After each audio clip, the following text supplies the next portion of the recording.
Ich habe nicht mehr viel Zeit. Und ich habe das Gefühl, das ist der letzte Brief. Es gibt auch nur noch eins, was ich dir sagen möchte. Ich will dir sagen, wie sehr du mich bewegt hast und mich verändert hast. Durch deine Liebe hast du einen Mann aus mir gemacht. Wenn du mir etwas versprechen willst, versprich mir eins. Wann immer du traurig bist, dich unsicher fühlst oder völlig das Vertrauen verlierst, versuche dich mit meinen Augen zu sehen. Danke für die Ehre, dass ich dein Mann sein durfte.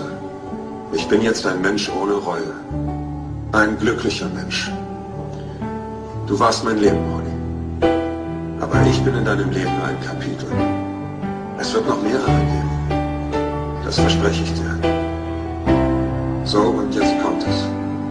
Das Entscheidende. Hab keine Angst, eine neue Liebe zu finden. Achte auf das Signal, dass es wirklich das Allergrößte ist. PS. Ich werde dich immer lieben.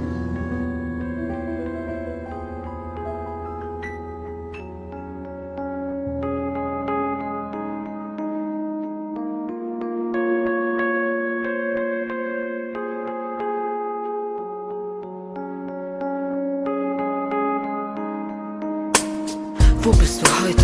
Was ist aus dir geworden? Du hast Probleme, doch redest nicht, schiebst sie auf morgen. Was soll morgen sein? Du hast deinen Weg gewählt zwischen Koks und den Schlampen in der Szene. Geh, du könntest bei mir sein, ich würde dich schützen. Du warst doch mein Baby, jetzt sagst du einfach Tschüss, hä?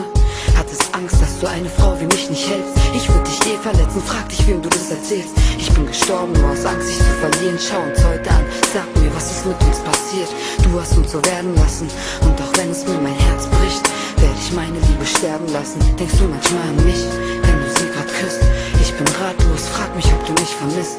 Und trotzdem ist mein Herz jetzt erfroren, gib mich auf. Du weißt, du hast mein Herz längst verloren. Gib dem Schicksal die Schuld, nicht mir, es soll so sein. Meine Liebe zu dir ist längst kapiert. Vergiss die Zeit, dieses Leben geht jetzt weiter. Ich schau nach vorn, du hast recht, ich habe dein Herz längst verloren. Doch ich sag dir, was du brauchst, dir keinen Kopf zerbrechen. Du musst mich einfach vergessen, denn es macht keinen Sinn. Sag mir, was hast du gedacht, als du mich sahst? Dich loszulassen, es war mein Schicksal. Sag ich, Schatz, und auch wenn ich dabei fall wie im Herbst ein Blatt, wisch ich die Tränen ab, jetzt ist echt Schluss, verdammt. Ich will dir nicht mehr hinterher heulen.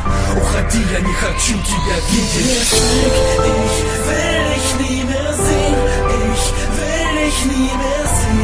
Забудь меня навсегда, denn ohne dich komm ich besser klar. Geh jetzt weg, ich will dich nie mehr sehen. Ich will dich nie mehr sehen. Забудь меня навсегда, denn ohne dich komm ich besser klar. Ich habe oft geweint, als du nie da warst. Die Zeit ohne dich, ja, sie war eine Qualschaft. Doch jetzt seh es ein, ich muss gehen, ich verzeihen. Dieser Weg mit der Schatz musste wirklich nicht sein. Es ist Zeit für Veränderung, du musst jetzt gehen. Tut mir leid, kann mit dir keine Zukunft mehr sehen. Denn es scheint, tut mir leid, du bist nicht meine Braut. Ich hab den Hass mit der Liebe vertauscht. Mein Herz wird geraubt, ich hab dir vertraut. Ich hab dir geglaubt, doch du hast es versaut. Dieser Hass, der gewinnt, weil du bist wie ein Kind. Ich kann dir nicht verzeihen, Baby, komm und verschwind. Diese Liebe entbrennt, weil der Scheiß mich doch fickt. Mein Kopf explodiert, weil ich an dir erstick. Du warst mir mal viel wert, doch jetzt will ich, dass du mit dem Rücken sehen, bau dir doch dein Leben auf. Ich verspreche dir eins, ich reiß dich aus meinem Lebenslauf. So kann es kommen, mit der Zeit reißen die Wunden auf. Doch wie du so bist, komm ich auch gut ohne dich aus. Es ist bitter zu sehen, wie du dich verändert hast. Und es ist schade, dass du für mich keine Zeit mehr hast. Komm nicht wieder an, denn du hast deine Chance verpasst. Es ist passiert, ab diesem Punkt wirst du jetzt von mir gehasst. Es ist so hart, dass ich diesen Engel hier verliere. Und ich kann dir sagen, dass ich diesen Schmerz in mir spüre. Dieser Schmerz ist so kalt und er tut im Herzen. Die Liebe ist wie ein Spiel. Entweder man gewinnt oder man verliert. Aber wer verliert schon gerne? Und wenn man den Menschen verliert, den man am meisten liebt, ist es wie, als würde die Welt für einen zusammenbrechen. Und glaub mir, das wünscht man keinem auf der Welt.